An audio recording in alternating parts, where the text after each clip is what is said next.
Allô, c'est Lyon encore. Mes programmes là. Est-ce que vous parlez pour apprendre 15 compliments qui pi populaires yo? Continuez garder. Hey, it's Lion again. Here's the program. Are you ready to learn the 15 most popular compliments? Keep watching. Si vous pratiquez en créole ou soit anglais, répétez phrase là 3 fois.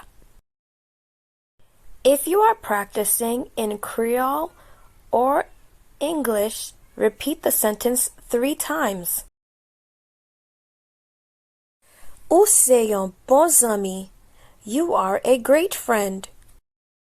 Ou c'est un bon ami. Ou c'est un bon ami. Moi j'aime style. I like your style. Moi j'aime style. Ou moi j'aime style. Ou fort. You're strong. Ou fort. Ou fort. Ou fort. Ou gen bel G. You have beautiful eyes. Ou gen bel G. Ou gen bel G. Ou gen bel G. Moi inspiré par ou. I'm inspired by you. Moi inspiré par ou. Moi inspiré par ou. Moi inspiré par ou. Couleur ça pas fait sous. That color is perfect on you. Couleur ça a pas fait sous ou. Couleur ça pas fait sous. Moi toujours souris là au bokotim. I always smile when you're around me. Moi toujours souris là au bokotim. Moi toujours souris là au bokotim. Ou c'est un chandelle na fait noir.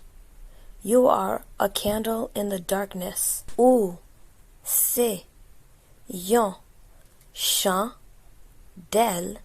nan fait noir. Ou c'est un chandelle nan fait noir. Ou vraiment belle. You are truly beautiful. Ou vraiment belle. Ou vraiment belle.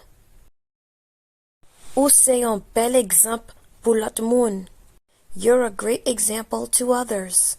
Ou c'est un bel exemple pour l'autre moun. Ou c'est un bel exemple pour l'autre moun. Ou toujours connais juste ça pour dire. You always know just what to say. Ou toujours connais juste ça pour dire. Ou toujours connais juste ça pour dire. Moun reme yo gen chance genyen ou nan la vie yo. The people you love are lucky to have you in their lives. Moun ou reme yo gen chance genyen ou nan la vie yo. Moun ou reme yo gen chance genyen ou nan la vie yo. Ou vraiment senti bon. You really smell good. Ou vraiment senti bon. Ou vraiment senti bon. Moi vraiment reme parler avec ou. I really enjoy talking to you. Mwen vraiment reme parler avec ou. Mwen vraiment reme parler avec ou. Ou pas fait juste jan ou ye ya. You are perfect just the way you are. Ou pas fait juste jan ou ye a. Ou pas fait juste jan ou ye a. C'est ça, l'on fait tête au travail, pas gen aucun bagay ou pas ka accompli. That's it. When you put your mind to work, there's nothing you can't accomplish. Merci parce que nous te gardé. Now, à prochaine fois. Bye bye. Thanks for watching. See you another time. Bye.